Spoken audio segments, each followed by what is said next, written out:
Universitas Teknologi Bandung dengan saya Firman Saturati sebagai pewawancaranya.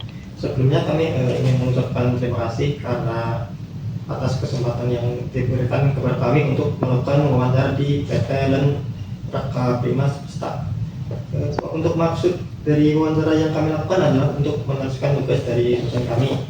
Kami ditugaskan untuk memotret sistem di sebuah perusahaan yang nantinya hasil wawancara ini akan kami jadikan sebagai United Modified Language atau UML.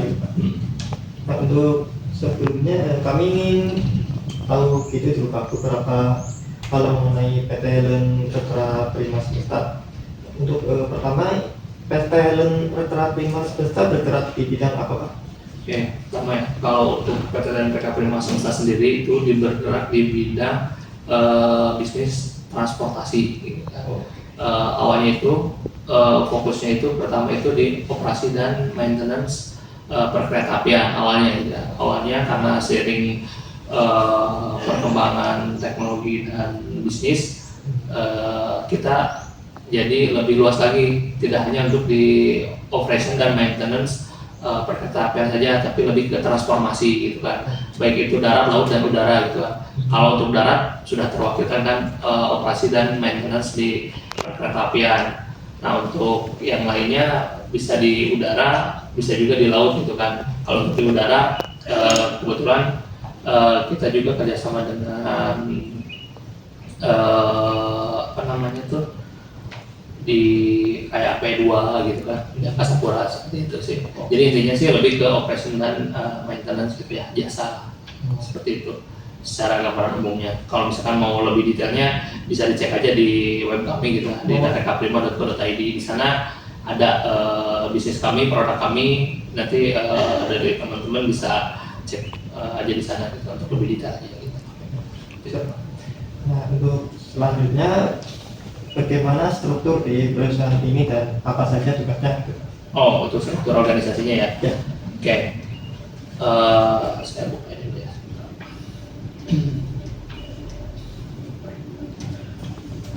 Kalau secara umum di kami di LEN Raka Prima Semesta itu untuk struktur organisasinya itu kita ada direktur utama. Kemudian dari direktur utama itu kita dibagi menjadi 3 divisi ya. Yang pertama itu dari divisi Operation Maintenance (OM).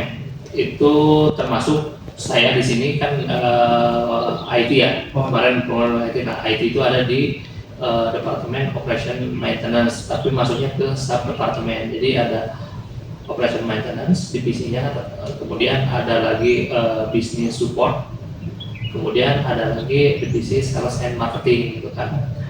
Nah, kebetulan di Operation Maintenance itu ada sub departemen itu ada Engineering dan Teknologi. Nah, Engineering dan Teknologi itu punya sub lagi departemen IT, ada jadi Engineering dan Teknologi.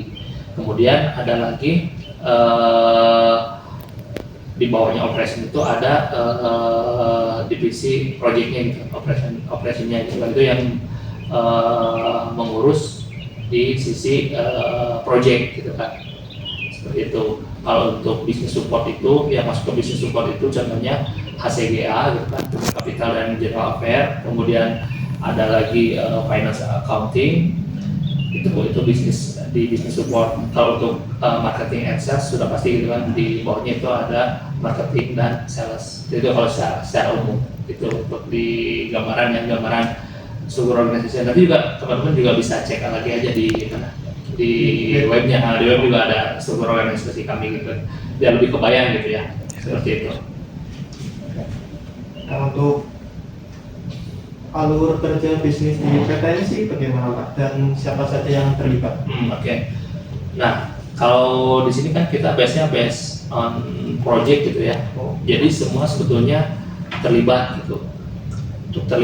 Tapi untuk core-nya sendiri itu memang ada di operation dan maintenance. Itu core-nya, karena yang menjalankan project-nya itu adalah di departemen kami ya, departemen operation dan maintenance, baik itu operation maupun tadi engineering gitu kan. Tapi untuk kalau proses di awal itu kita berawal dari marketing and sales. Mereka yang akan menawarkan jasa atau produk ke customer gitu ya.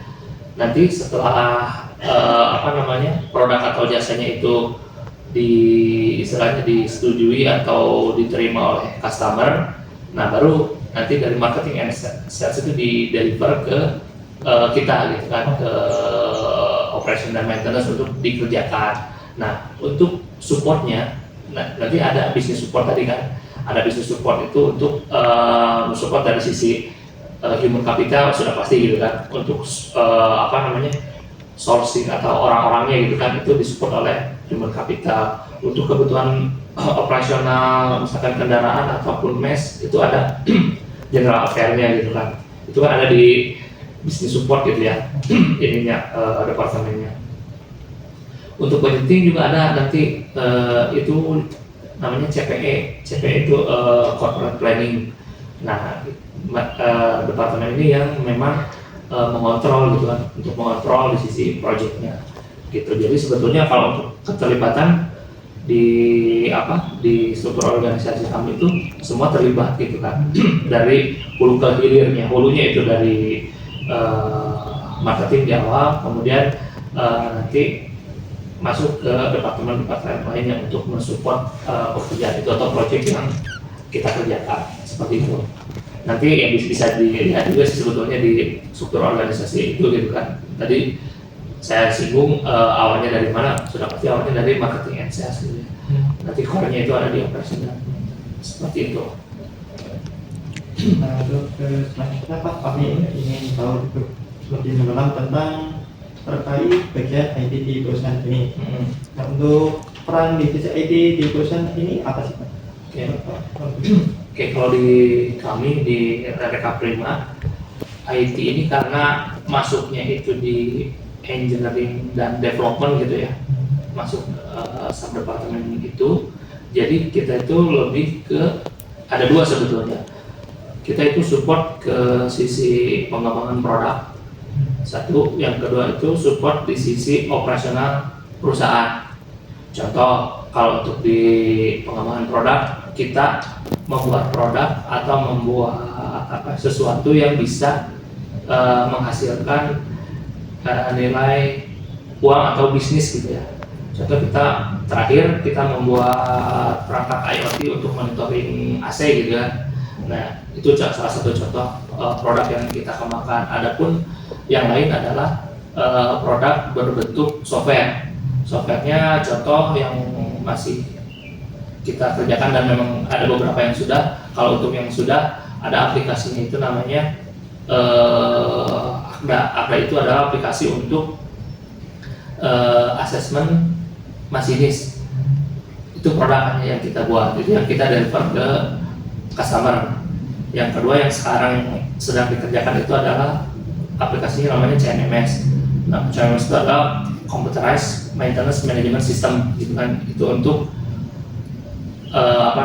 menunjang operasional pemeliharaan di customer, terutama di operasi dan maintenance perkeretaapian di LRT Jakarta gitu kan. Nah itu dua ya, untuk satu yang pertama itu untuk development di sisi support project. Nah untuk di satu lagi di sisi operasional faktor, contoh misalkan untuk koneksi internet jaringan. Nah kita support juga ke sana.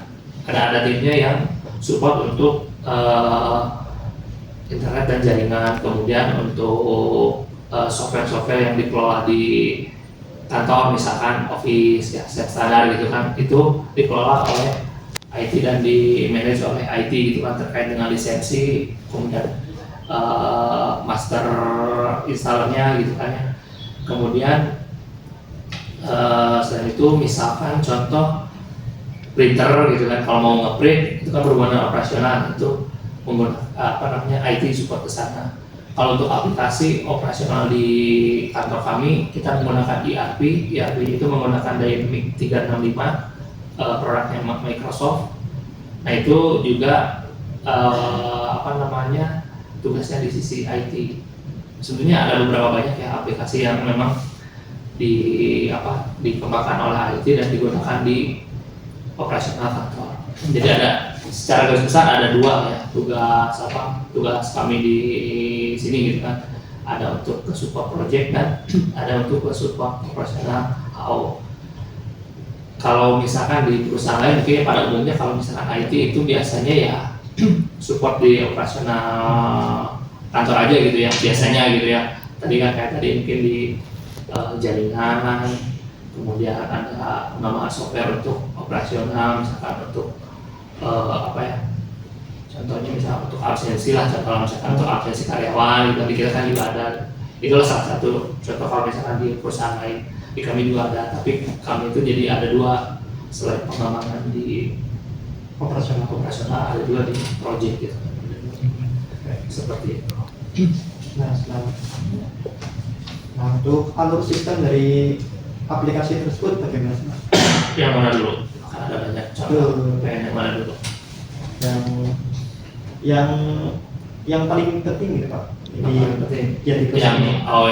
Yang mudah aja lah, kalau misalnya yang di perusahaan ya. Ya. Salah satunya, contohnya yang ERP aja ya, karena ERP itu adalah core bisnis atau aplikasi yang utamanya di perusahaan gitu kan. Kita menggunakan Dynamics 365, produknya Microsoft. Contoh misalkan salah satu contoh modul untuk pengajuan perjalanan dinas karyawan.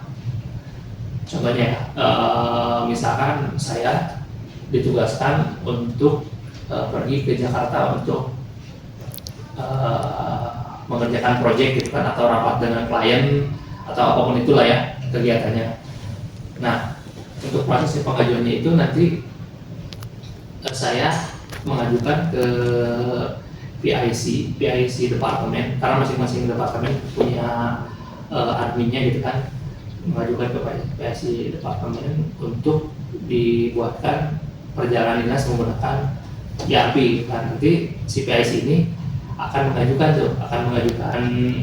perjalanan dinas saya gitu kan di sistem. Nanti sistem ini akan meminta approval perjalanan dinas saya ke atasan saya. Alurnya dari user nanti ke manajer.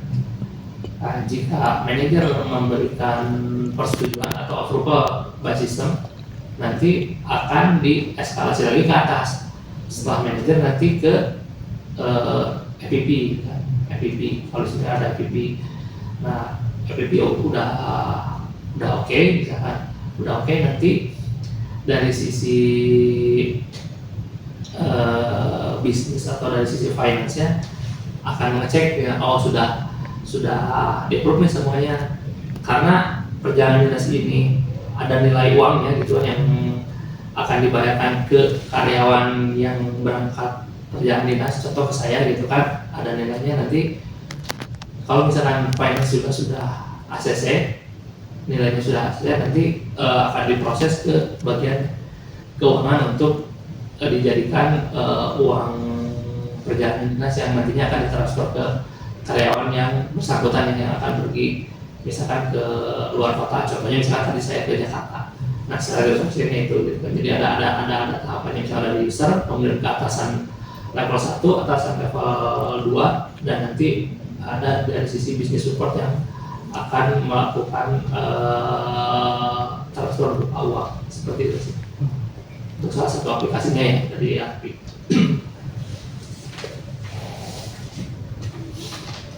Tapi kalau misalkan kurang ngerti nggak apa-apa, ditanya lagi aja. Kalau misalkan ada yang perlu detail, perlu ditanyakan, silakan ditanyakan saja gitu.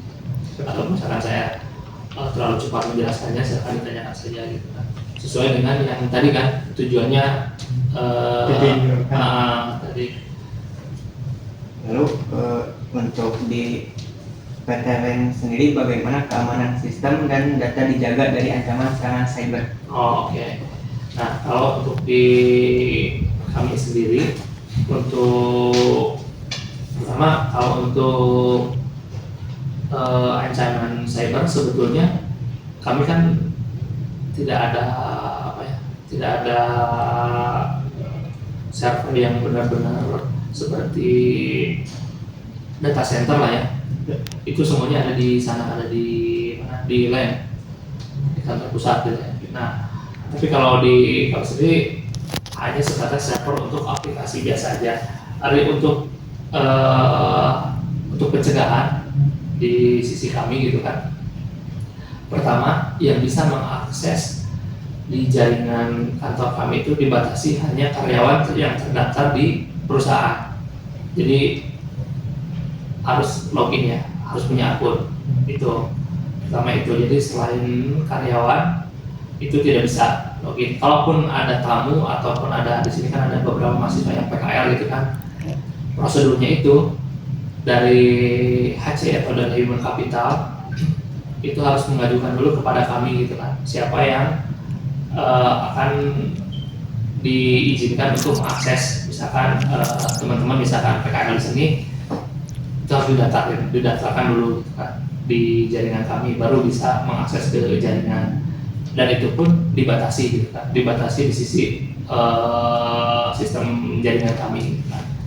Itu untuk dari sisi jaringan. Kalau untuk dari sisi data database, kami untuk core data sendiri itu kita udah menggunakan enkripsi gitu ya, menggunakan enkripsi. Jadi kalaupun ada cache data itu dicuri gitu ya, itu udah data itu tidak akan terbaca secara langsung karena sudah terenkripsi gitu ya, terenkripsi. Itu untuk dari sisi database ya. Tadi yang pertama untuk dari sisi keamanan jaringan gitu ya, keamanan jaringan. Kemudian untuk sisi aplikasi, tadi aplikasi juga sama, sudah menggunakan masing-masing karyawan sudah menggunakan akun yang sebenarnya itu hanya satu akun gitu ya, satu akun terhubung hanya ke satu akun gitu. Dan itu pun sudah terenkripsi. Untuk data server sendiri, servernya itu juga sudah menggunakan antivirus gitu kan. Paling itu yang ada di kami gitu kan. Jadi kalau untuk cyber security-nya memang belum terlalu seperti data center yang kompleks banget gitu ya. Kalau data center kan sudah pasti di jaringan juga biasanya sudah dipasang firewall yang menggunakan pihak ketiga, misalnya menggunakan software lagi kan, software lain gitu kan, pihak ketiga. Kalau di kami memang belum sampai ke sana. Kita hanya atur menggunakan MikroTik gitu kan sebagai filter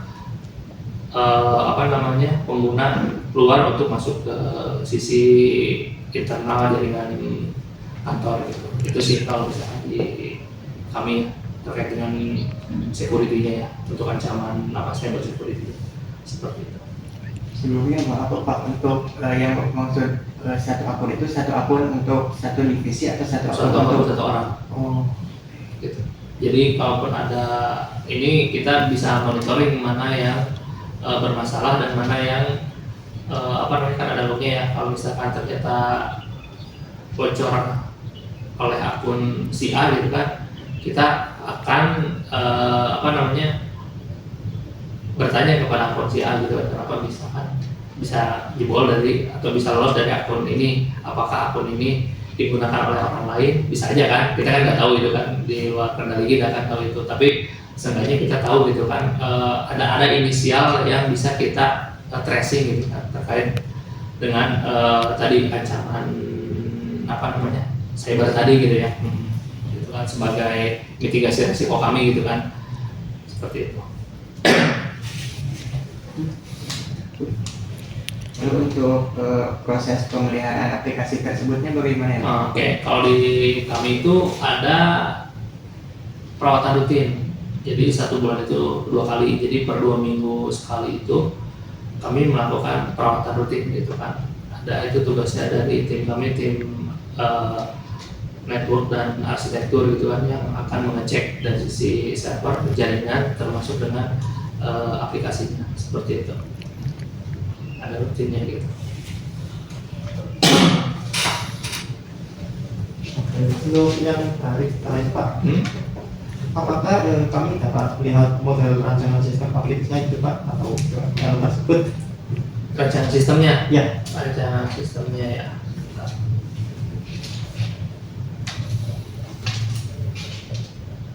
Ini aja ya, flowchartnya aja ya.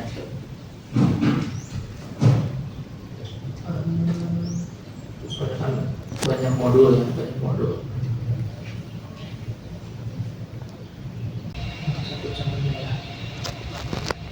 Untuk melontarkan sendiri boleh kami foto tidak? Boleh. Assalamualaikum warahmatullahi wabarakatuh. Perkenalkan, saya Dwi Tama Andika Wijaya dari kelas TIF RP 24 ACID. Di sini saya dari kelompok 9 OOAD akan menjelaskan tentang profil perusahaan dari PT LEN Reka Prima Semesta. Jadi dari awal nih, profil perusahaan PT LEN Reka Prima Semesta adalah anak perusahaan PT LEN Industri Persero yang berdiri pada tahun 2017 dan bergerak di bidang operasi serta pemeliharaan sistem transportasi perkereta apian. Perusahaan ini dibentuk untuk mendukung pesatnya perkembangan proyek MRT, LRT, dan modernisasi kereta api di Indonesia. Awalnya merupakan divisi maintenance dan after sales PT LEN Railway Systems, kemudian dipisahkan menjadi perusahaan tersendiri agar lebih fokus dan efisien dalam memberikan layanan. Saat ini PT LEN Reka Prima Semesta berperan menjaga keandalan, keselamatan dan kenyamanan sistem persinyalan, telekomunikasi, serta substasiun listrik kereta api melalui tenaga ahli dan teknologi yang terintegrasi. Nah, untuk selanjutnya saya akan menjelaskan tentang bagian FRS-nya. Nah, ini untuk bagian FRS, Functional Requirement Specification, tabel kebutuhan fungsional. Di sini untuk sistem logistik barangnya dimulai dari use case, kelola permintaan barang. High priority-nya menyediakan formulir permintaan barang yang memuat nama barang, jumlah atau kuantitas, spesifikasi, urgensi, dan proyek terkait. Lalu di bawahnya ada melakukan validasi, kelengkapan data formulir permintaan barang sebelum diteruskan ke manajer. Lalu yang ketiga ada mendukung alur persetujuan berjenjang oleh manajer dan verifikasi anggaran oleh keuangan.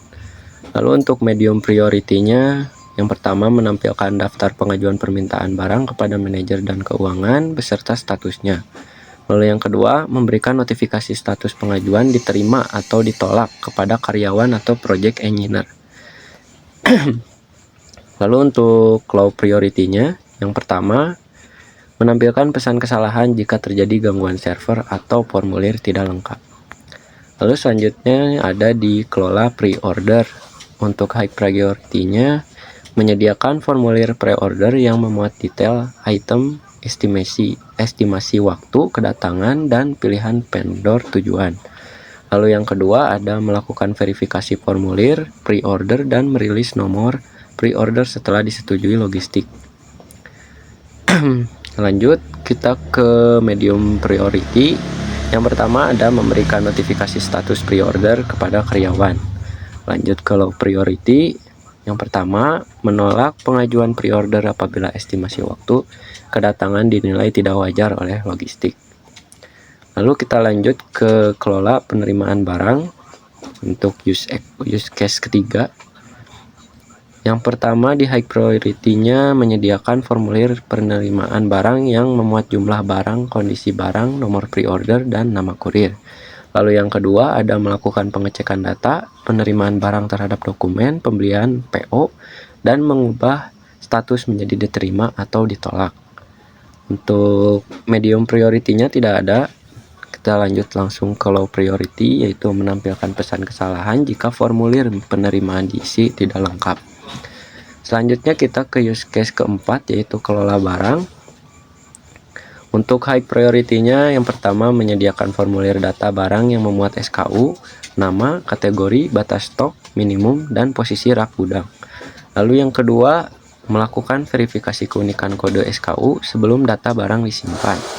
Lalu yang ketiga, memperbarui data stok masuk atau keluar, opname stok, dan kategorisasi barang oleh warehouse. Untuk medium priority-nya tidak ada. Lanjut ke low priority. Yang pertama, menampilkan pesan kesalahan jika formulir tidak lengkap atau kode SKU sudah terdaftar. kita lanjut ke use case ke terakhir. Untuk di bagian kelola pencarian barang, untuk high priority-nya tidak ada. Di medium priority yaitu menyediakan kolom pencarian pada menu kelola barang untuk memfilter data barang berdasarkan kata kunci. Lalu selanjutnya ada untuk di low priority, menampilkan pemberitahuan apabila barang yang dicari tidak ditemukan dalam database. Nah, untuk bagian tabel kebutuhan fungsional sistem logistik barang di sini udah selesai dijelaskan. Kita lanjut ke sistem pengajuan kendaraan dinas. Untuk use case pertama pengajuan kendaraan dinas di sini untuk high priority-nya yang pertama menyediakan formulir pengajuan kendaraan dinas yang memuat jenis kendaraan, keperluan operasional, tanggal dan waktu pemakaian, serta estimasi rute atau tujuan. Lalu yang kedua ada melakukan validasi formulir dan pengecekan ketersediaan kendaraan secara otomatis.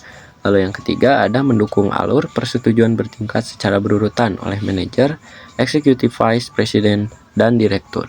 Lalu di medium priority yang pertama yaitu mengirimkan notifikasi status akhir pengajuan, diterima atau ditolak kepada karyawan pada setiap tahap approval.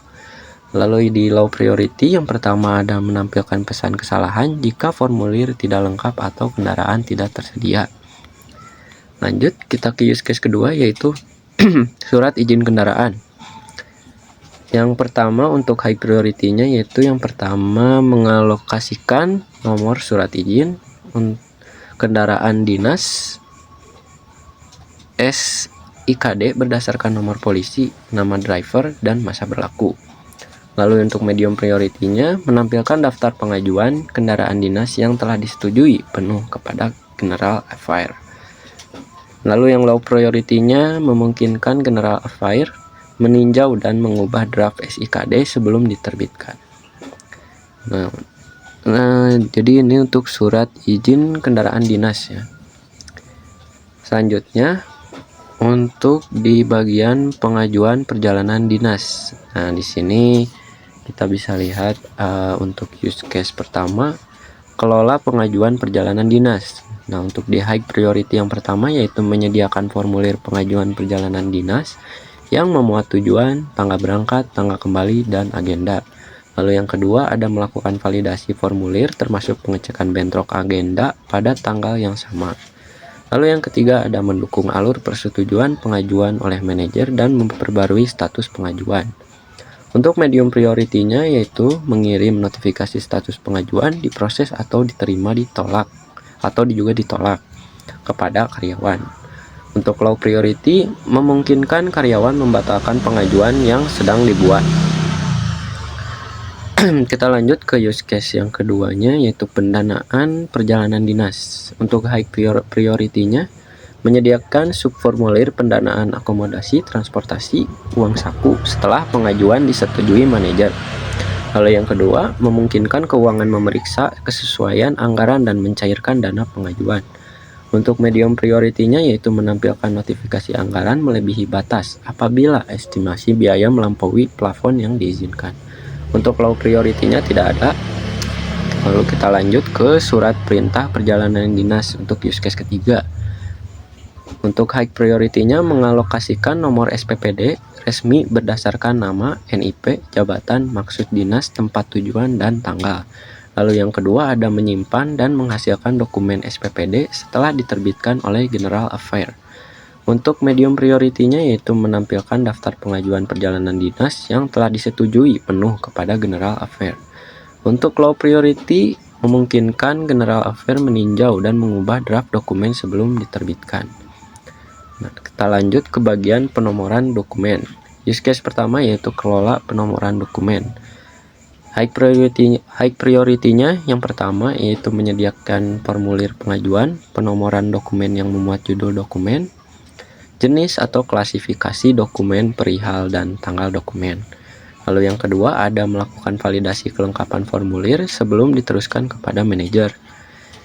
Yang ketiga ada meneruskan pengajuan yang disetujui manajer kepada direktur untuk klasifikasi dokumen strategis. Untuk medium priority-nya yaitu menampilkan pesan penolakan kepada karyawan apabila manajer menolak pengajuan. Untuk low priority-nya tidak ada. Lanjut ke konfirmasi penomoran dokumen untuk use case kedua. Yang pertama untuk high priority-nya yaitu secara otomatis mendeteksi dokumen berkategori strategis atau sangat rahasia dan mewajibkan konfirmasi direktur. Yang kedua ada menghasilkan nomor dokumen resmi setelah kode verifikasi berhasil dikonfirmasi direktur. Nah, untuk medium priority-nya yang pertama mengirimkan kode verifikasi kepada direktur sebagai mekanisme keamanan sebelum nomor dokumen dirilis. Lalu yang kedua, memungkinkan direktur menangguhkan pengajuan dan mengirim notifikasi penangguhan kepada karyawan dan manajer. Untuk low priority yang pertama yaitu mengunci sementara aksi konfirmasi dan menampilkan pesan error jika kode verifikasi salah 3 kali berturut-turut. Nah, mungkin sekian untuk penjelasan dari saya. Mungkin selanjutnya akan dijelaskan oleh rekan-rekan saya. Sekian, terima kasih. Di sini terdapat tabel kebutuhan non-fungsional yang paling menentukan performa jangka panjang adalah tabel quality attribute atau kebutuhan non-fungsional. Di sini didefinisikan bagaimana kualitas sistem dijaga melalui ruang lingkup teknisnya. Yang pertama, security atau keamanan. Sistem wajib membatasi hak akses menggunakan akun atau role. Kode verifikasi direktur untuk dokumen rahasia dikirim terenkripsi lewat OTP, email atau SMS dengan batas waktu, dan sistem akan mengunci akses jika 3 kali gagal verifikasi. Lalu yang kedua terdapat reliability atau keandalan. Sistem berjalan konsisten tanpa kehilangan data sensitif waktu. Tekniknya menggunakan replika database master slave dan backup data harian otomatis tiap pukul 00. Dilengkapi juga fitur simpan draft otomatis per field agar data form tidak hilang jika koneksi putus. Lalu yang ketiga terdapat performance atau performa. Respons sistem harus cepat dengan melakukan validasi di layer frontend atau backend sebelum query masuk database. Untuk pencarian barang hanya memuat 20-50 hasil teratas dahulu dengan sistem load more saat di scroll agar memori ringan, serta melakukan retrieve interval pendek jika email server down. Lalu yang keempat terdapat usability, kemudahan pengguna. Antar muka dibuat ramah bagi pengguna awam lewat label form yang jelas, validasi real time, pesan error informatif, dan status pengajuan yang ditampilkan secara visual. Lalu yang kelima terdapat traceability atau ketertelusuran. Setiap perubahan status approval wajib dicatat dalam log aktivitas sistem lengkap dengan waktu, nama aktor, dan alasan penolakannya. Nomor resmi seperti SPPD dan SIKD dikunci unik dan tidak bisa dipublikasi demi kebutuhan audit. Lalu yang keenam terdapat data integrity atau integritas data. Konsistensi data dijaga ketat. Contohnya, nomor PO pada form penerimaan barang harus tervalidasi ke fungsi pre-order. Lalu pembaruan stok terkunci otomatis saat barang masuk atau keluar, dan kode SKU dijamin keunikannya. Lalu yang ketujuh terdapat scalability atau skalabilitas. Untuk menangani lonjakan data, beban query pembacaan dialihkan ke database replika khusus, sementara database utama fokus menangani transaksi penulisan. Tabel histori juga dipecah berdasarkan periode atau proyek. Lalu yang ke-8 terdapat maintainability atau pemeliharaan. Keempat sistem besar tadi, logistik, kendaraan, perjalanan dinas, dan penomoran dokumen, dibangun secara terpisah atau modular, sehingga perubahan di satu sistem tidak akan merusak ke sistem lainnya. Kali ini saya akan menjelaskan mengenai use case diagram pada sistem pengajuan perjalanan dinas karyawan.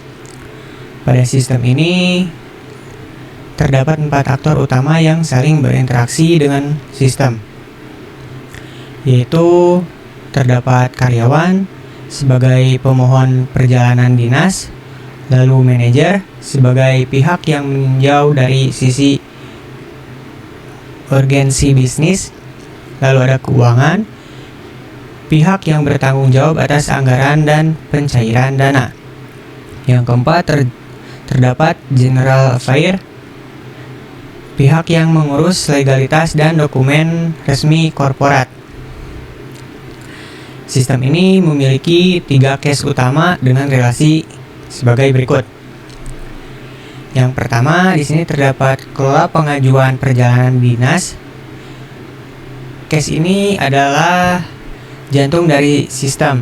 Aktor yang terlibat langsung adalah karyawan, yang dimana karyawan sendiri ini sebagai primary aktor, serta manajer dan keuangan sebagai secondary aktor. Yang kedua, terdapat pendanaan perjalanan dinas. Use case ini memiliki relasi extend terhadap case kelola pengajuan perjalanan dinas, yang dimana proses tersebut atau proses pendanaan ini bersifat opsional. Jika karyawan membutuhkan uang muka, maka use case pendanaan ini akan dipicu. Di sini karyawan bekerja sama dengan pihak keuangan. Lalu yang ketiga, surat perintah perjalanan dinas. Case ini adalah case supporting case mandiri yang dikelola penuh oleh General Affair untuk menerbitkan surat tugas resmi setelah pengajuan disetujui. Lalu di sini terdapat use case skenario dari case kelola pengajuan perjalanan dinas. Di case ini importance levelnya itu high dan use case type-nya itu main case, yang dimana untuk primary aktornya itu karyawan, secondary aktornya itu manajer dan keuangan. Tujuannya agar karyawan bisa mengajukan, mengubah atau membatalkan permohonan secara transparan. Lalu di sini terdapat normal flow. Di normal flow ini atau alur normal, yang pertama ini karyawan login ke sistem, lalu memilih menu kelola pengajuan, lalu mengklik tambah pengajuan baru. Lalu sistem akan menampilkan formulir digital berisi data tujuan, tanggal, dan agenda. Setelah karyawan mengisi dan mengirim formulir, sistem melakukan validasi otomatis, mengubah status menjadi diproses, dan meneruskan ke manajer. Lalu manajer kemudian masuk ke sistem, melihat daftar pengajuan, meninjau detailnya, lalu memberikan persetujuan. Sistem akan memperbarui status menjadi diterima manajer dan mengirim notifikasi ke karyawan. Untuk alur alternatifnya, jika karyawan membatalkan pengisian, sistem kembali ke menu utama. Jika terjadi gangguan server saat mengirim, muncul pesan error. Jika formulir tidak lengkap atau tanggalnya bentrok dengan agenda lain, sistem akan menolak dan memberi peringatan. Dan jika manajer menolak pengajuan, status otomatis berubah menjadi ditolak dan karyawan akan menerima pesan penolakan. Lalu di sini terdapat use case skenario yang kedua dari case pendanaan perjalanan dinas. Di case pendanaan perjalanan dinas ini untuk primary aktornya itu karyawan dan secondary aktornya itu keuangan. Yang dimana case ini bertipekan extension case yang merupakan ekstensi dari use case pertama. Pemicunya adalah ketika karyawan mencentang opsi butuh pendanaan saat mengisi formulir utama. Lalu untuk normal flow-nya, setelah pengajuan perjalanan disetujui manajer, karyawan memilih aksi ajukan pendanaan. Sistem menampilkan formulir khusus pendanaan meliputi akomodasi, transportasi, dan uang saku. Karyawan mengisi dan mengirimkannya, lalu sistem memvalidasi dan meneruskannya ke bagian keuangan. Lalu pihak keuangan masuk ke sistem, meninjau rincian anggaran, dan melakukan pencairan dana. Status sistem berubah menjadi dana dicairkan dan karyawan menerima notifikasi pencairan. Lalu alur alternatifnya, jika ajuan anggaran ternyata melebihi batas perusahaan, sistem akan memunculkan pesan anggaran melebihi batas. Solusinya, pihak keuangan dapat langsung mengubah jumlah anggaran di dalam sistem agar sesuai dengan kebijakan perusahaan. Lalu di sini terdapat sistem logistik barang. Di dalam batasan sistem ini terdapat 6 aktor utama yang saling terintegrasi sesuai dengan peran divisinya masing-masing. Pertama, terdapat aktor karyawan, bertindak sebagai pemohon kebutuhan logistik operasional maupun pencarian inventaris. Kedua, project engineer, bertindak bersama karyawan dalam mengajukan kebutuhan logistik spesifik untuk proyek. Lalu ada manajer, pihak yang memegang kendali atas persetujuan kelayakan permohonan barang. Yang keempat, terdapat aktor keuangan, pihak yang bertanggung jawab memvalidasi kesesuaian nilai anggaran perusahaan. Lalu ada aktor logistik, divisi yang memproses pesanan ke vendor luar serta memverifikasi paket barang yang tiba. Lalu yang keenam, terdapat aktor warehouse atau petugas gudang, aktor yang mengelola inventaris internal, stok dan posisi letak barang di gudang. Di sini sistem ini memiliki 5 case dengan rincian hubungan sebagai berikut. Terdapat 4 main case yaitu kelola permintaan barang, kelola pre-order, kelola penerimaan barang, dan kelola barang. Serta terdapat satu extension case yaitu pencarian barang yang memiliki relasi extend terhadap kelola barang. Relasi ini menandakan fitur pencarian bersifat opsional untuk memperluas fungsionalitas pengelolaan barang. Selanjutnya, kita bedah alur jalannya sistem untuk setiap case, baik dari normal flow maupun alternative flow. Yang pertama, di sini terdapat case kelola permintaan barang. Case ini bertujuan untuk memfasilitasi pengajuan daftar kebutuhan operasional proyek agar dapat divalidasi secara berjenjang oleh manajer dan keuangan.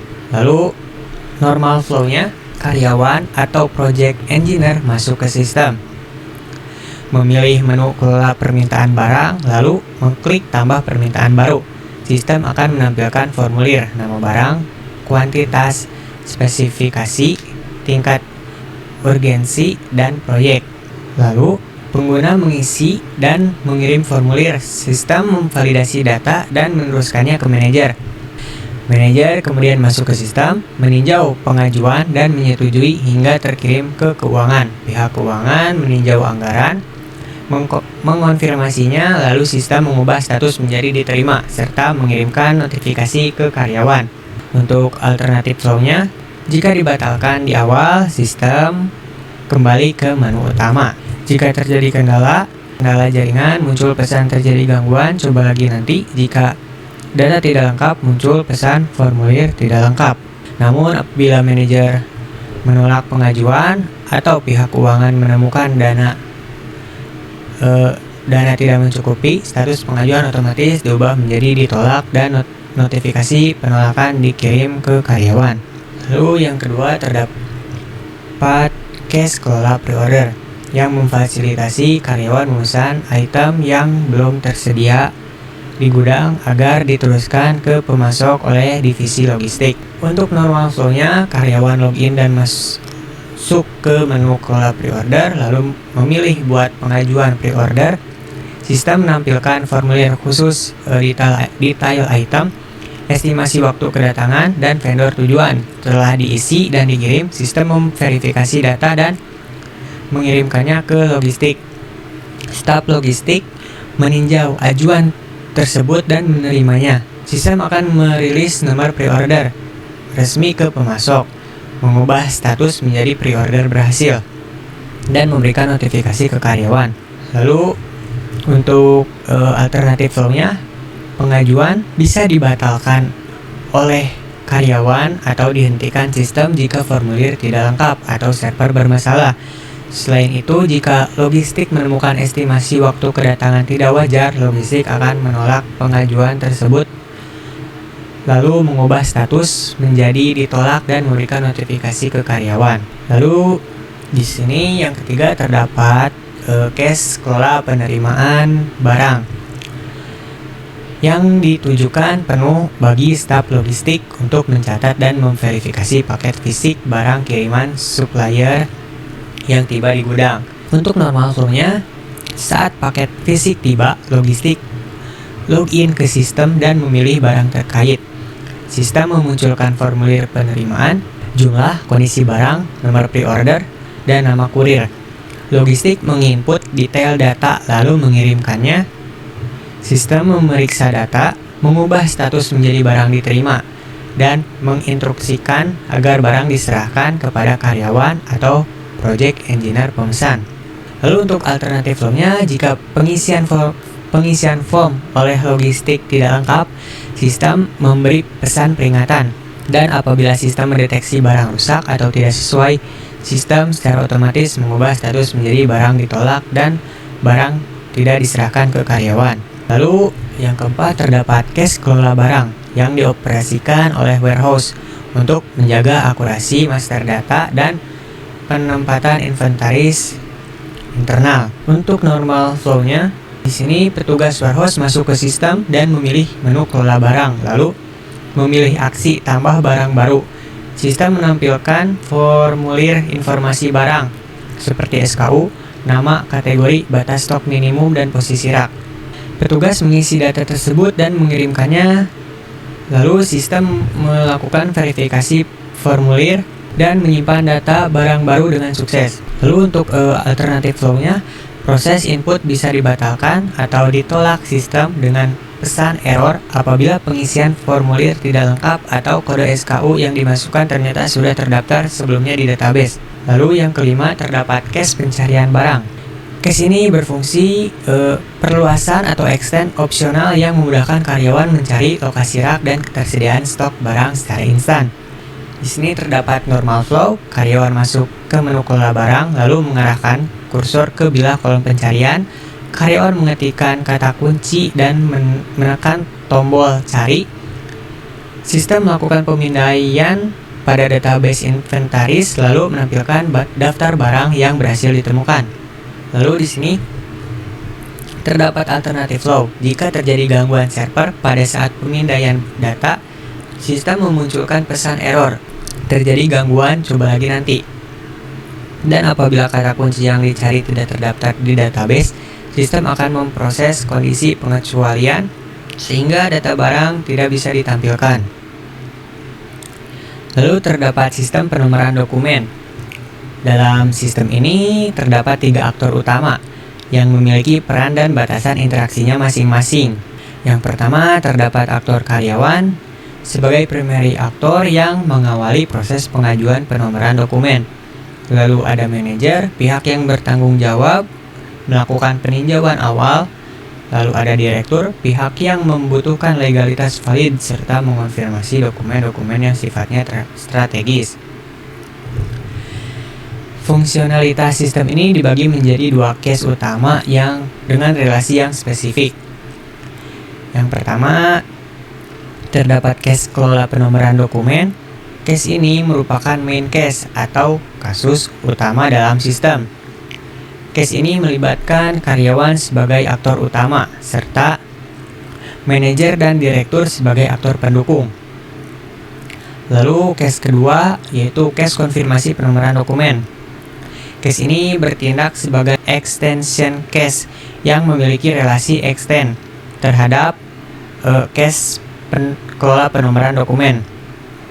Artinya proses konfirmasi ini tidak berjalan setiap saat, melainkan hanya dipicu atau diperluas secara opsional apabila sistem mendeteksi kriteria dokumen tertentu. Lalu di sini terdapat use case skenario dari case kelola penomoran dokumen, yang dimana dari case kelola penomoran dokumen, karyawan menjadi primary aktor dan manajer dan direktur sebagai secondary aktor. Di sini kepentingan karyawan adalah mendapatkan nomor resmi dengan cepat. Manajer memastikan ketepatan klasifikasi dan direktur mendapatkan rekapitulasi data yang valid. Lalu di sini terdapat alur normal flow-nya. Yang pertama ini proses dimulai saat karyawan melakukan login dan sistem menampilkan menu penomoran dokumen. Karyawan memilih aksi ajukan nomor dokumen, lalu sistem akan menyajikan formulir pengajuan yang meminta input berupa judul dokumen, jenis atau klasifikasi, perihal, dan tanggal. Lalu karyawan mengisi formulir tersebut dan mengirimkannya. Sistem melakukan validasi formulir dan meneruskannya ke manajer. Manajer kemudian login, melihat daftar masuk meninjau detail pengajuan dan memberikan persetujuan. Setelah disetujui, manajer barulah formulir tersebut diteruskan oleh sistem ke pihak direktur. Lalu untuk alternatif flow-nya, jika karyawan membatalkan proses pengajuan di tengah jalan, sistem akan mengembalikannya ke menu utama. Jika terjadi kendala pada server saat pengiriman, sistem akan menampilkan pesan terjadi gangguan, coba lagi nanti. Jika karyawan tidak melengkapi formulir, sistem akan memunculkan peringatan formulir tidak lengkap. Dan apabila manajer menolak pengajuan, sistem langsung mengubah status menjadi ditolak dan mengirimkan pesan penolakan kepada karyawan. Lalu untuk case yang kedua adalah konfirmasi penomoran dokumen. Seperti yang saya sebutkan tadi, ini adalah alur extension.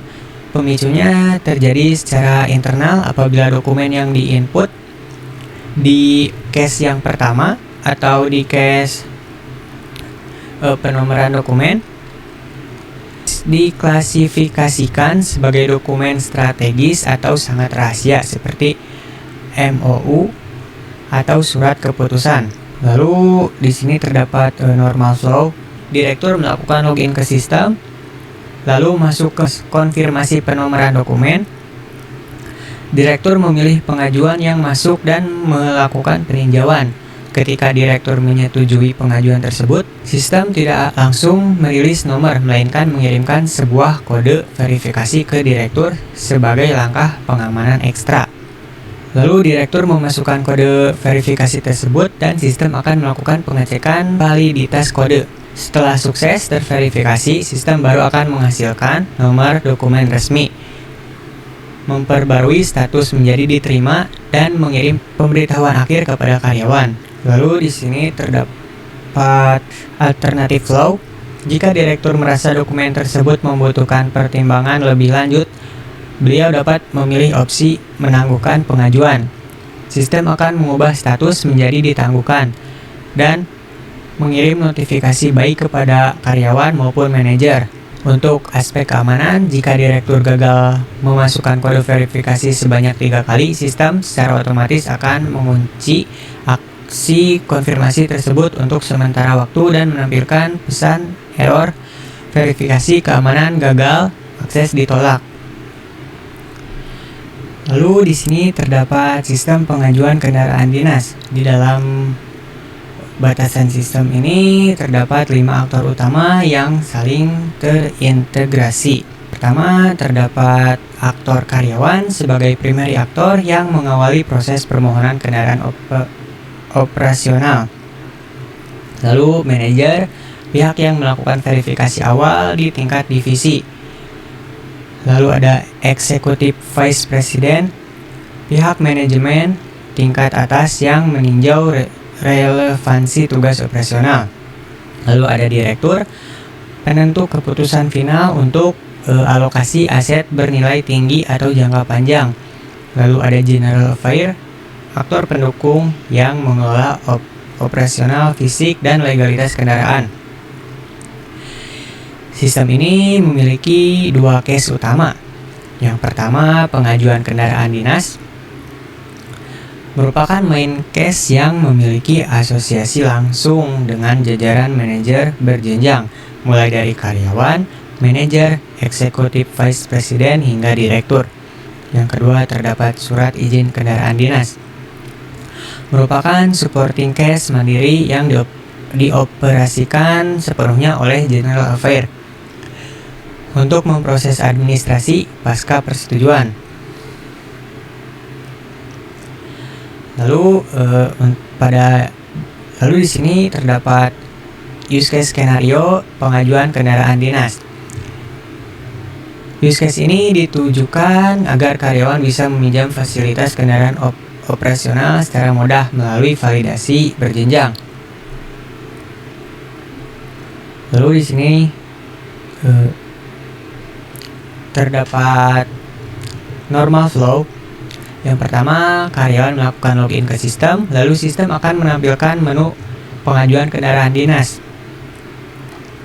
Karyawan memilih opsi buat pengajuan baru dan sistem akan menampilkan formulir data pengajuan, meliputi jenis kendaraan, keperluan, tanggal, waktu pemakaian, serta estimasi rute atau tujuan. Karyawan mengisi formulir dan mengirimkannya. Sistem akan memvalidasi formulir sekaligus mengecek ketersediaan kendaraan, kemudian meneruskan formulir ke manajer.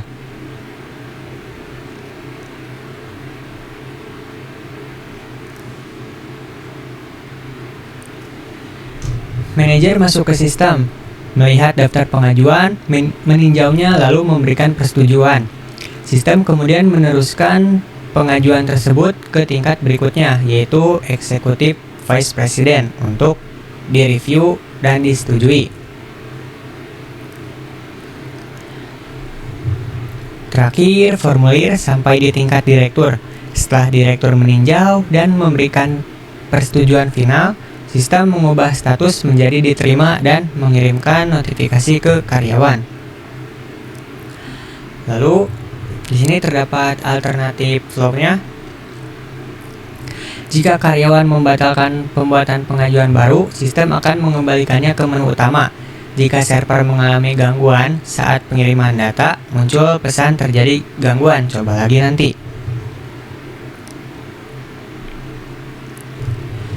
Jika pengisian data tidak lengkap atau armada kendaraan yang diminta sedang tidak tersedia, sistem memunculkan pesan formulir tidak lengkap atau kendaraan tidak tersedia.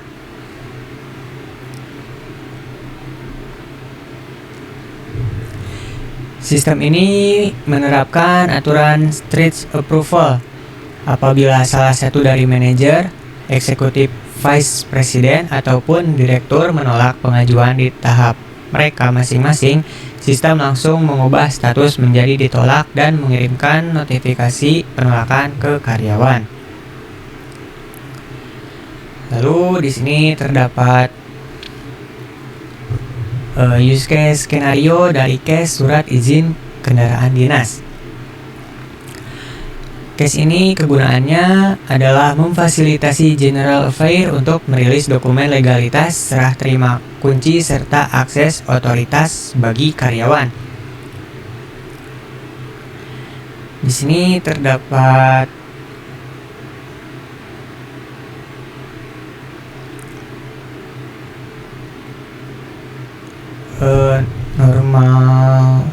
normal flow-nya. Staf General Affair masuk ke dalam sistem dan sistem menampilkan daftar pengajuan yang telah disetujui penuh oleh direktur. General Affair memilih pengajuan yang dimaksud, lalu mengklik tombol Generate Surat Izin. Sistem secara otomatis akan mengalokasikan nomor surat resmi berdasarkan nomor polisi kendaraan, lalu nama driver jika ada, serta masa berlaku surat, lalu menyajikan draftnya.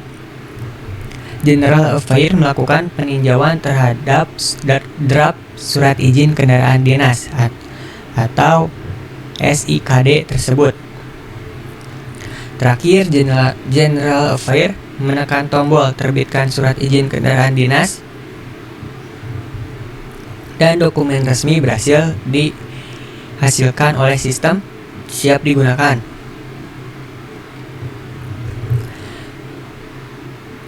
Lalu untuk alternatif flow-nya, di alternatif flow, pihak General Affair berhak membatalkan proses pengalokasian nomor surat apabila diperlukan. General Affair juga dibekali akses untuk langsung mengedit draft dokumen di dalam sistem apabila terdapat data administratif yang perlu disesuaikan sebelum benar-benar diterbitkan. Oke, Assalamualaikum warahmatullahi wabarakatuh. Perkenalkan, saya Firman Setroji. Jadi di sini saya akan menjelaskan activity diagram yang telah kami buat berdasarkan wawancara yang telah kami lakukan ke PT Rekara Prima Semesta. Untuk pertama, saya akan menjelaskan tentang sistem pengajuan perjalanan dinas dengan use case yang pertama, yaitu kelola pengajuan perjalanan dinas. Jadi di sini untuk pertama-tama karyawan itu masuk ke dalam sistem. Nah, kalau udah masuk itu nanti sistem menampilkan menu kelola pengajuan perjalanannya. Setelah ditampilkan itu menunya, nanti karyawan itu memilih aksi tambah pengajuan baru.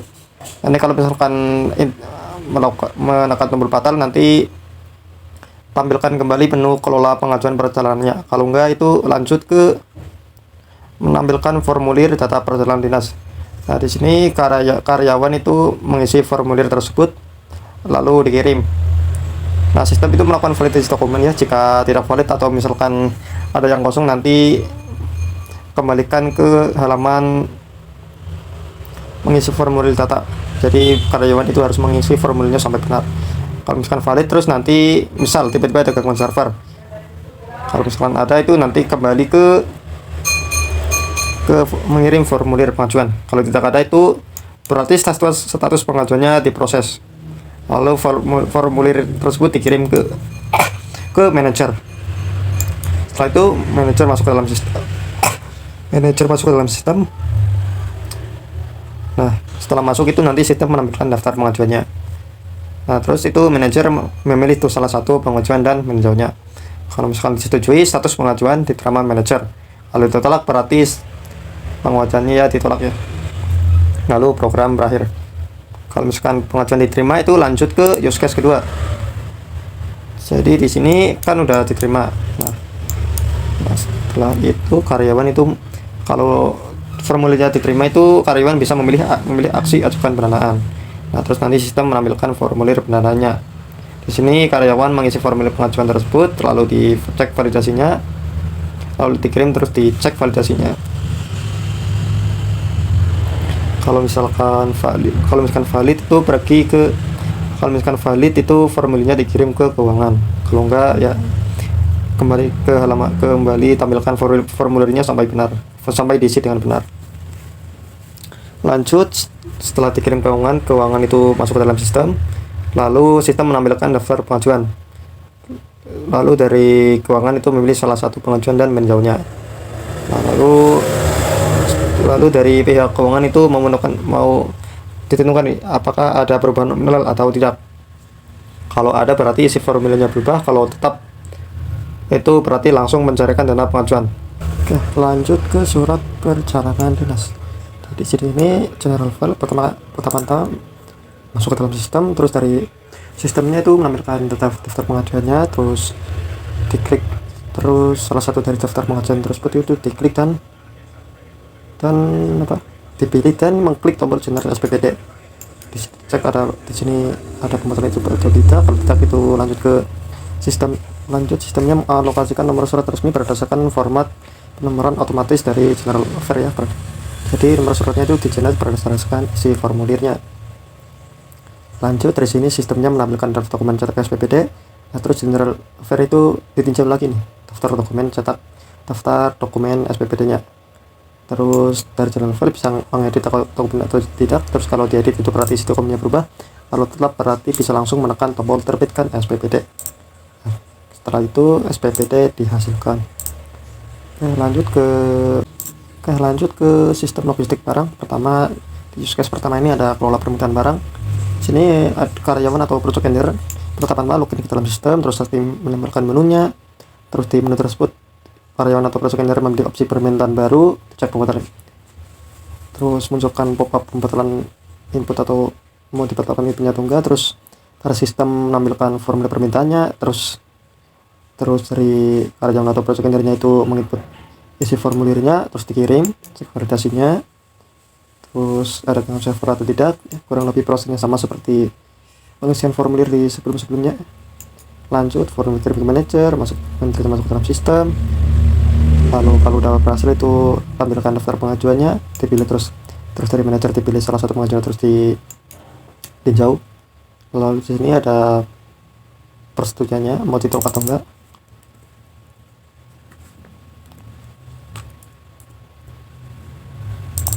Sini manajer bisa mengatur sebenarnya. Jadi di sini misalkan kalau status pengajuan ditolak, berarti berarti alurnya berakhir. Tapi kalau diterima, itu formulirnya dikirim ke keuangan login ke dalam sistemnya, terus ditampilkan daftar pengajuannya, pilih salah satu dan dihitung anggarannya. Lalu Di sini keuangan itu memilih konfirmasi anggaran. Nah, berdasarkan perhitungan anggaran sebelumnya itu ada dua alur ya. Ada dua kemungkinan. Pertama, kalau tidak mencukupi berarti status pengajuannya otomatis ditolak dan mengirim pemberitahuannya ke karyawan. Kalau mencukupi itu berarti status pengajuannya diterima dan diberitahukan kepada karyawan. Ups. Oke, lanjut kelola pre-order. Di sini karyawan atau project manager pertama login, terus dari sistem tampilkan menunya. Karyawan atau project manager memilih tombol buat pengajuan pre-ordernya. Lalu cek pembatalan inputnya ada atau tidak, lalu tampilkan formulir, lalu dari sistem ditampilkan formulir pre-ordernya. Autornya karyawan atau project manager mengisi formulirnya, terus dikirim, cek validasi, cek hubungan server. Kalau misalkan berhasil kedua hal itu, formulirnya kirim ke logistik. Dari sini logistik masuk ke dalam sistem, lalu tampilkan daftar pengajuan pre-ordernya, dipilih salah satu terus ditinjau. Lalu ada dua persetujuan, mau diterima atau ditolak. Kalau ditolak berarti alurnya berakhir, kalau diterima berarti nomor pre-ordernya dirilis. Lalu setelah nomor pre-order dirilis, status pengajuan pre-order berhasil dan mengirim pemberitahuannya kepada karyawan. Oke, lanjut ke kelola penerimaan barang. Di sini yang terima barang itu logistik. Jadi pertama logistik masuk dalam sistemnya nampilkan daftar barangnya, terus dari logistik itu dipilih tuh barang yang sudah tiba. Dari sistem itu terus ambilin formulir penerimaannya, terus logistik itu mengisi formulirnya, terus dikirim, dicek validasinya udah lengkap atau belum, terus dicek juga servernya ada gangguan atau tidak. Terus berdasarkan isian formulir tadi itu ada dua kemungkinan ya. Pertama, barang rusak atau tidak sesuai, berarti kalau misalkan status barangnya itu rusak atau tidak sesuai status pengajuan menjadi barang ditolak dan barangnya itu tidak diserahkan kepada karyawan.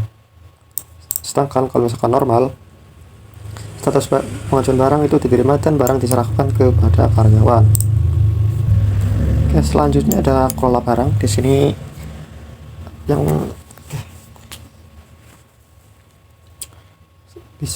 ada aktornya yaitu warehouse. Dari sini Jadi di sini warehouse pertama staff atau pihak dari warehouse itu login ke dalam sistemnya nampilin nama kelola barang. Terus sini warehouse memilih aksi tambah barang baru, cek pemilihan input harus tidak. Terus kalau misalnya tidak, itu tampilkan formulir informasi barang. Nah, di sini dari warehouse itu ngisi formulirnya, terus dikirim, cek validasinya, cek juga kalau server atau tidak. Kalau kedua hal ini ada gangguan, berarti data barang berhasil disimpan. Lanjut ke pencarian barang. Di sini karyawan pertama login ke dalam sistem. Oh ya, pencarian barang ini extend dari menu kelola barang ya. Keduanya masih di dalam menu yang sama. Oke. Jadi setelah login itu sama seperti menu kelola barang. Sistem itu nampilin menu kelola barangnya. Nah, di sini karyawan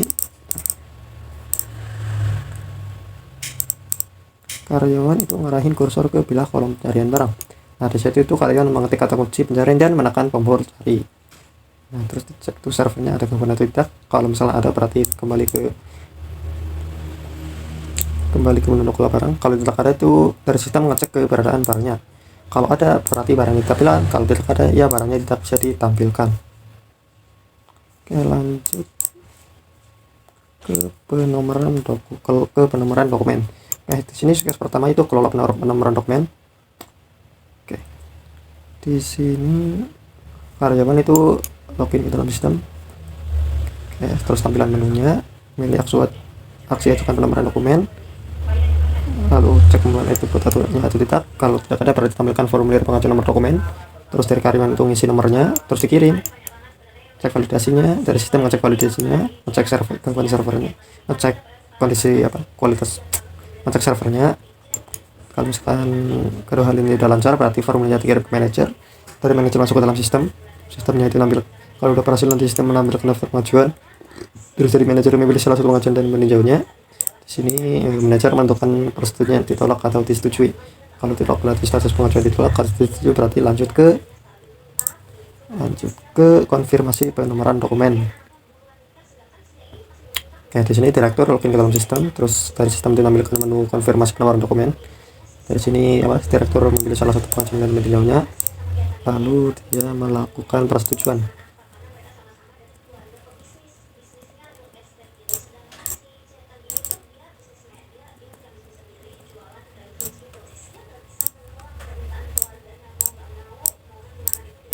Kalau ditangguhkan berarti status pengajuannya ditangguhkan dan pemberitahuannya dikirim kepada karyawan.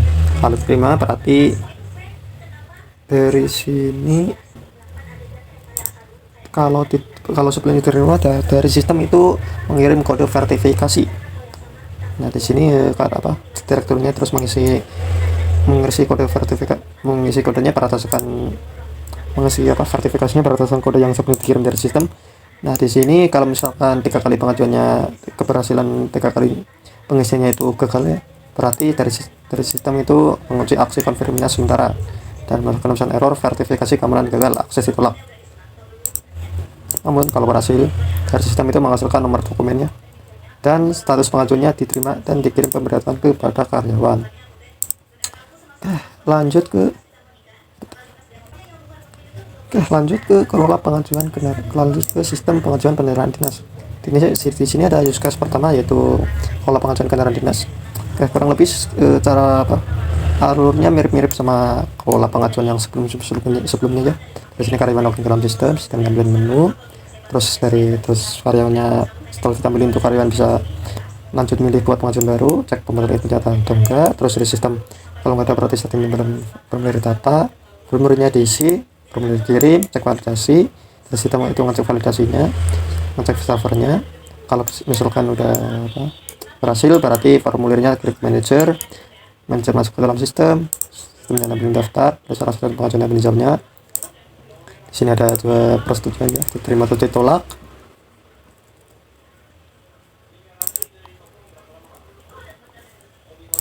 Kalau sekali tolak berarti alurnya berakhir, kalau diterima itu berarti lanjutkan formulirnya ke executive vice president dengan alur yang sama seperti manajer ya. Masuk dalam sistemnya nampilin daftar, pilih salah satu pengajuan ditinjau, terus lanjut ditolak atau terima. Kalau misalkan diterima, kalau tolak berarti alurnya berakhir, kalau diterima berarti kirim ke direktur, lalu ya direktur itu masuk dalam sistem dan melakukan alur yang sama seperti FVP atau manager ya. Jadi kurang lebih ini cuma keseluruhan use case ini cuma persetujuan yang saling bertingkat ditolak. Kalau misalkan pengajuannya diterima berarti status pengajuan diterima dan mengirim pesan persetujuan kepada karyawan. Oke, lanjut surat izin kendaraan dinas. Nah ini alurnya juga sama seperti surat pembuat perilisan pengajuan dinas itu apa itu namanya.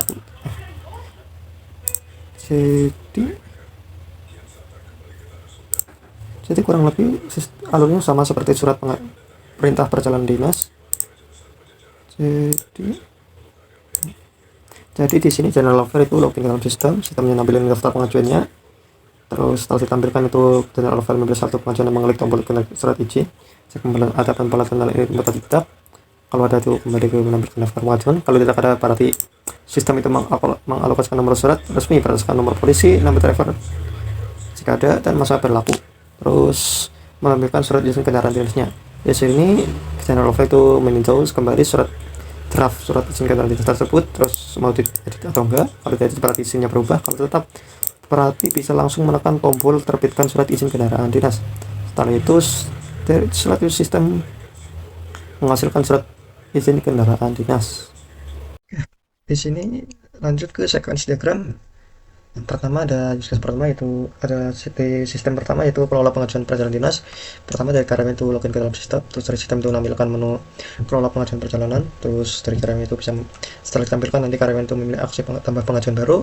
Ada opsi kalau mau dibatalkan, kalau dibatalkan berarti tampilkan kembali menunya, tapi kalau enggak nanti sistemnya menampilkan formulir data perjalanan dinas.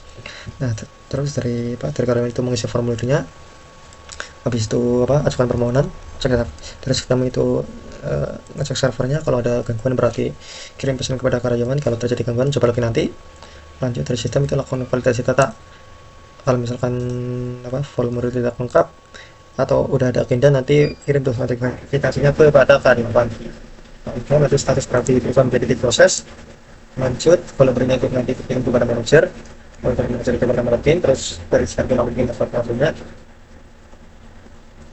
Terus manajer itu melakukan review kemajuan ya, kami menentukan persetujuannya, ini apa persetujuannya, terus nanti kirim manajer, kalau nanti status berubah menjadi diterima manajer dan kirim pesan kepada karyawan kalau formulir telah disetujui oleh manajer. Tapi kalau disimpan sudah 13 nanti persetujuan ditolak, maka status menjadi ditolak dan kirim kepada karyawan kalau pengajuannya ditolak. Lanjut ke use case kedua yaitu pendanaan perjalanan dinas. Tapi di sini karena ini merupakan extend dari pengajuan perjalanan dinas, jadi masukin aja. Lanjutin application code yang sebelumnya dari second ke-14 yaitu status terima manager. Lanjut ke 15 yaitu memilih aksi, yaitu karyawan bisa memilih. Kalau tadi status sudah diterima manajer, berarti karyawan bisa memilih aksi ajukan pendanaan. Dari sistem nanti menampilkan formulirnya, terus diisi formulirnya, diajuin, lalu diajukan permohonannya, dicek datanya apa memenuhi batas atau tidak. Kalau tidak berarti lanjut ke 150 yaitu kirim formulirnya kepada keuangan. Nah dari sini keuangan nanti terus di login, lalu dari sistem langsung menampilkan daftar pengajuan. Lalu dari keuangan itu mengecek dananya, ada opsi, kalau misalkan dari dananya kurang bisa diedit nominalnya, ada option buat ngedit nominal. Lanjut ke 14 yaitu cairkan dana. Nanti sistem itu mengubah status menjadi dana dicairkan. Lanjut yaitu surat perintah perjalanan dinas. Perintah perjalanan dinas dari General Affair. Pertama itu login, dari sistem nanti nampilin daftar pengajuannya, terus General Affair memilih salah satu pengajuan dan mengklik tombol SPBD. Dari sistem untuk nanti mencatat SPBD-nya, ada option kalau mau dibatalkan, kalau misalnya dibatalkan berarti nampilkan daftar pengajuan kembali, tapi kalau enggak, dari sistem nanti itu menampilkan SPBD yang udah di-generate. Nah dari General Affair nanti itu window SPBD-nya. Kalau misalnya ada yang masih sesuai, bisa di-edit SPBD-nya. Udah masih sesuai dengan SPBD tersebut. Nah terus kan nanti menyimpan SPBD-nya. Lanjut ke sistem logistik barang. Yang pertama yaitu kelola peninggalan barang. Sini adalah telepon sekaligus yaitu sarana atau sekitar. Pertama mereka itu lebih, lalu terus itu ambilin mana kelola peninggalan barang. Dan kurang itu sama seperti penulisan formulir sebelumnya.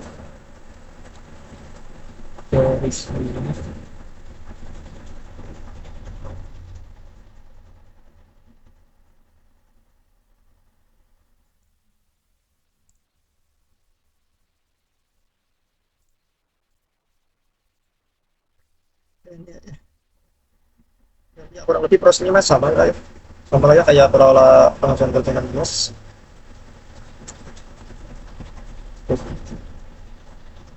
Kayaknya dari sini itu yang memimpin dananya bukan yang sebagai dari sini itu dari si ini karyawan atau pekerja research itu nggak influence secara ya keuangannya, tapi keuangannya yang menentukan langsung dengan pada section ke-16 yaitu ada hitung anggaran berdasarkan estimasi barang yang ingin diminta oleh karyawan atau proses engineer, lalu beri anggaran ya.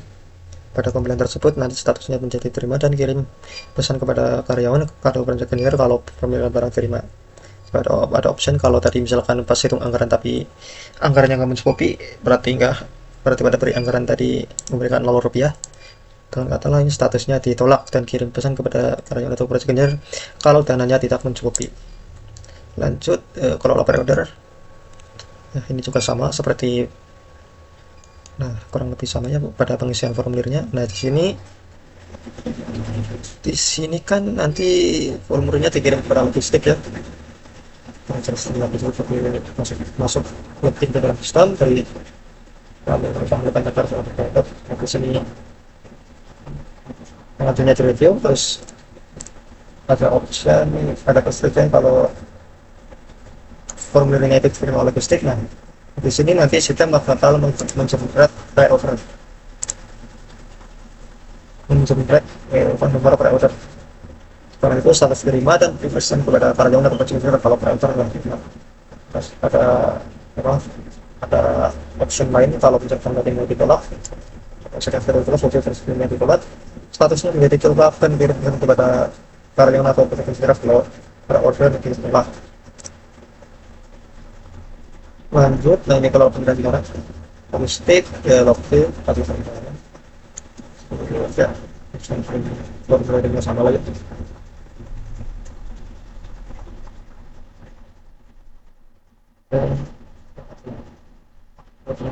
Status barang diterima, status barangnya kalau misalkan normal atau baik-baik saja berarti status barang diterima dan kirim pesan kalau barang kirim pesan kepada karyawan atau penjual atau barang telah. Namun pas lagi pas sequence ujung misalkan misalkan barangnya rusak berarti pada sequence ke-18 sequence yang 18 yang lain status barangnya berarti ditolak. Kalau pas lagi pada sequence pada penerimaan dan barangnya benar rusak tidak sesuai berarti status barang menjadi ditolak dan barangnya juga tidak sesuai dengan lain seperti itu. Lanjut ke use case keempat yaitu kelola barang. Pertama dari warehouse itu pertama login terus ini fungsi buat fungsi itu dari warehouse ini fungsi buat nambah barang baru lah. Oke, terus tentang informasi mengenai barang kita apply cek verifikasinya. Kalau berhasil berarti barangnya berhasil disampaikan kepada bilang yaitu update stock. Lanjut ke pencarian barang, ini extend dari kelola barang tadi sebenarnya karena masih di dalam satu menu yang sama ya. Dari sini karyawan pernah melakukan di dalam sistem, terus nanti nampilin kelola barang. Nah, bedanya di sini karyawan itu mengarahkan kursor kepada bila kolom pencarian, terus diketikkan kata kunci pencarian dan melakukan tombol cari. Dari sistem nanti melakukan mencari barangnya di dalam database. Lalu cek saja. Untuk sini ada keberadaan barangnya kalau ditunjukkan berarti barangnya diperlukan, kalau keberadaan barangnya tidak ditunjukkan ya berarti barang tidak ditampilkan. Oke, lanjut ke penomoran dokumen. Sini karyawan ya kurang lebih prosesnya sama seperti kelola pengisian formulir pada yang sudah saya jelaskan sebelumnya. Bedanya di sini ada konfirmasi tingkat lanjut dari direktur ya. Jadi kalau misalkan formulirnya sudah disetujui oleh manajer terus dikirim terus dari sistem itu mengirim formulirnya ke direktur itu dan mengirim formulirnya ke direktur. Nanti lanjut ke use case kedua yang merupakan extend dari penomoran dokumen yaitu konfirmasi penomoran dokumen. Pertama untuk alur persetujuannya kurang lebih sama. Nah, di sini kalau misalkan di sini pada sequence ke-17 kalau misalkan persetujuan diterima oleh direktur nanti dari sistem itu bakal ngirim token buat diverifikasi. Nah, di sini sekitar 19 yaitu direktur itu mengisi kode verifikasi berdasarkan token yang telah dikirim dari sistem. Nah, terus kalau misalkan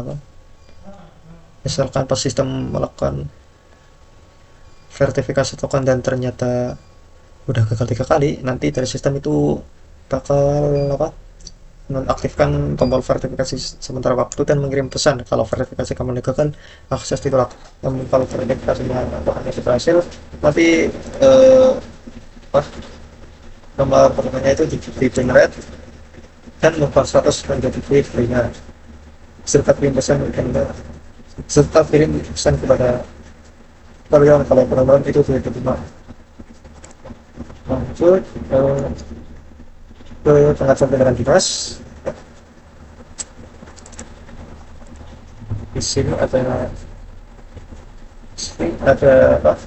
pertama yaitu pengajuan kendaraan dinas.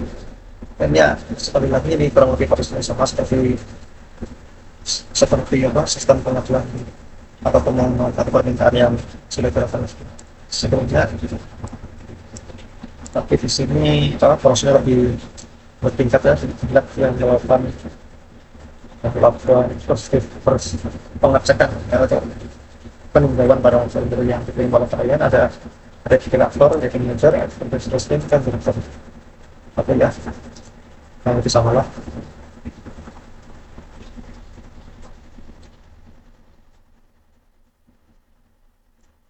Lanjut ke diskusi kedua pada sistem pengajuan kendaraan, yaitu kendaraan sekali lagi ya, kurang lebih mas sama seperti pembuatan surat perintah perkenan dinas ya, alurnya sama persis ya, proses tersebut.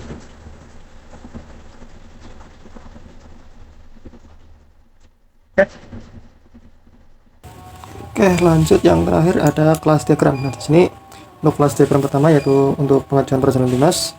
Sini ada karyawan dengan berbagai variabel dasar ya, seperti ID karyawan, nama dan email. Untuk fungsinya ada pertama login supaya masuk bisa masuk ke dalam sistem, batalkan buat membatalkan aksi pengajuan. Di sini ada si formulir yang tentunya untuk mengisi formulir pengajuan perjalanan dinas. Jadi di sini yang diisi ada tujuan, tanggal berangkat, tanggal kembali, dan agenda.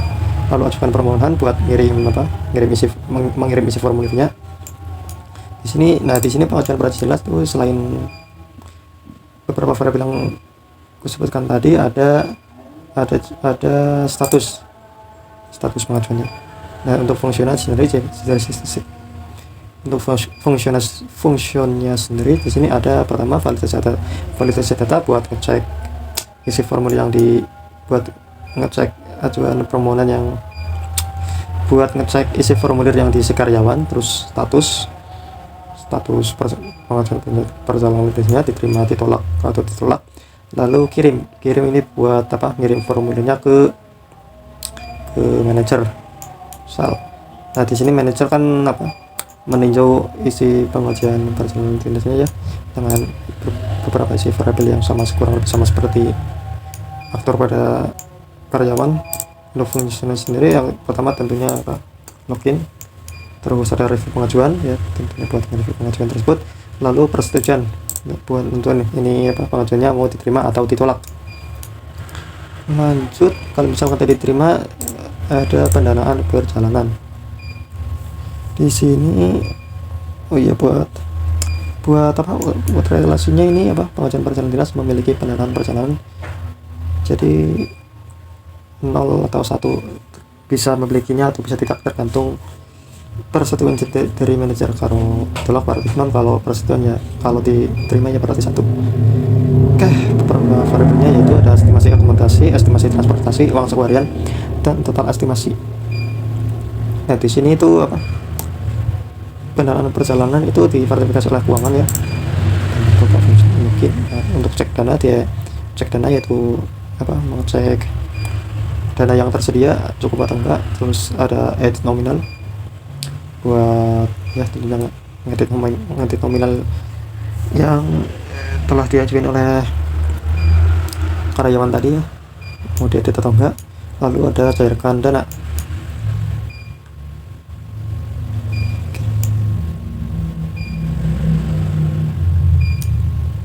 Fungsinya juga kurang lebih sama seperti pengajuan perjalanan dinas, ada kirim dan juga status ya. Lanjut ke general offer. Nah, di sini general offer itu tugasnya buat bikin surat pertama login, betulkan. Lalu kan kalau misalkan general offer udah nge-generate meninjau salah satu, kan setelah general offer memilih satu pengajuannya dan menekan tombol generate, kan dari sistem ini mengenerate SPPD yang isinya yaitu nomor surat, tanggal terbit, digital signature dan digital signature. Lalu dari start ini ya, tentunya ada fungsi tinjau SPPD, terus edit SPPD ya kalau mau diedit, dan juga terbitkan SPPD. Kalau udah diterbitkan, nanti dari sistem itu simpan SPPD. Oke, selanjutnya ada logistik barang. Oke, untuk karyawan kurang lebih sama seperti sebelumnya. Nah, kurang lebih sama ya seperti di kelas sebelumnya. cuma ada tambahan di sini cari barang ya, yang nanti saya jelasin. Oke, kurang lebih alurnya juga sama. Karyawan itu isi formulir permintaan barang yang isinya nama barang, kuantitas, spesifik, dan urgensi. Terus diisi formulir, tuliskan permohonan, dicek validasinya, dikirim ke manajer. Di sini manajernya review pengajuan, lakukan persetujuan. Terus kalau misalkan disetujui, nanti diverifikasi dananya oleh keuangan. Tidak keuangan ternyata login. Lalu oh ya, tidak seperti penghasilan perencanaan dinas. Di sini keuangan ngatur apa, yang ngatur pendananya itu langsung dari keuangan ya. Jadi di sini apa, setelah melihat daftar pengajuannya, nanti itu keuangan memberi anggaran, menghitung anggaran. Kalau udah nanti diberi anggaran, diberi anggarannya berasal dari perhitungan sebelumnya. Kalau di sini juga ada persetujuan buat apa, tergantung dari keuangan. Kalau misalkan nggak ada anggarannya berarti persetujuannya ditolak, tapi kalau ada anggarannya berarti otomatis persetujuannya diterima. Oke, lanjut ke permintaan. Kalau udah permintaan, nanti kan karyawan itu bikin pre-order. Karyawan atau project engineer itu kan bikin pre-order ya. Sini karyawan sekarang juga ngisi formulir pre-order. Habis bikin pre-order, nanti dicek validasi oleh logistik, direview pengajuannya. Kalau misalkan dari logistik nerima tuh, nanti logistik menekan tombol generate pre-order. Lanjut ke penerimaan barang. Sini ada berbagai variabel seperti jumlah diterima, nomor resi, nama kurir, dan kondisi. Yang nantinya variabel ini diisi oleh logistik ya buat mengisi formulirnya. Ada dua fungsi. Pertama, cek data penerimaan buat ngecek ya apa yang tadi diisi oleh logistik, dan juga status barang rusak atau baik-baik saja. Selanjutnya ada kelas barang. Jadi barang ini dikelola oleh warehouse ya. Dengan warehouse ini memiliki 3 fungsi. Dan ya, inventaris baru. Nah, fungsi inventaris baru ini fungsinya buat nambah barang ke dalam gudang. Yang seperti alur yang sudah saya jelaskan sebelumnya.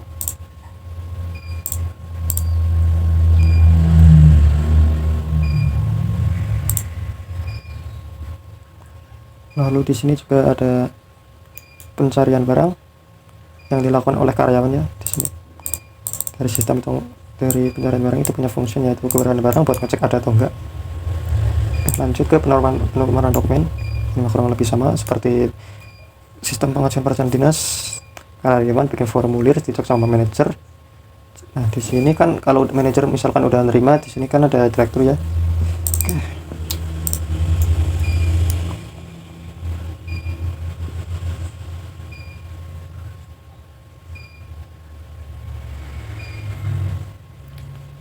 Dengan beberapa isi fungsinya kurang lebih sama seperti manajer, review pengajuan dan persetujuan. Nah, di sini kan kalau misalkan persetujuan diterima dari konfirmasi strategis yang berisi pin keamanan yang memiliki fungsi kirim token, itu ngirim tokennya ke direktur berupa pin keamanan. Lalu kalau misalkan dari direktur mengisi token tersebut dengan fungsi sahkan, kalau misalkan berhasil nanti verifikasi itu. Nah, setelah sahkan nanti dari sistem itu melakukan verifikasi token. Di sini juga ada variabel isBlock dan juga jumlah sumpah, ini buat ngecek apa keberhasilan dari direktur dalam mengisi sandi tokennya. Oke, kurang lebih seperti itu. Oh ya, nah dari sini permohonan dokumen itu bisa menghasilkan nomor dokumen. Kalau sebelumnya itu berhasil dengan fungsi generate nomor. Generate nomor itu nomornya itu isinya nomor urut, kode klasifikasi, nomor resmi, dan tanggal terbit. Oke, dan yang terakhir pengajuan kendaraan dinas. Ya, karyawan ngisi formulir, dicek satu-satu oleh manajer, EVP, dan direktur. Ya, di sini juga ada. Di sini kan pengajuan kendaraan juga merujuk kepada kendaraan itu sendiri, yaitu ada nomor polisi, jenis, dan kapasitas, dan status ketersediaan. yang dimana itu mengecek, dan yang dimana itu dicek dalam function cek ke tersedia. Terus ini general file juga bikin surat izin kendaraan dinas dengan mengisi nomor yang berisikan nomor surat, tanggal terbit, masa berlaku, dan nama driver, dengan function yang kurang lebih sama seperti pembuatan surat general affair pada SPPD. Jadi salah satu pengajuannya ditinjau, tekan tombol generate surat izin ya. Di sini dari sistem itu menggenerate surat izin.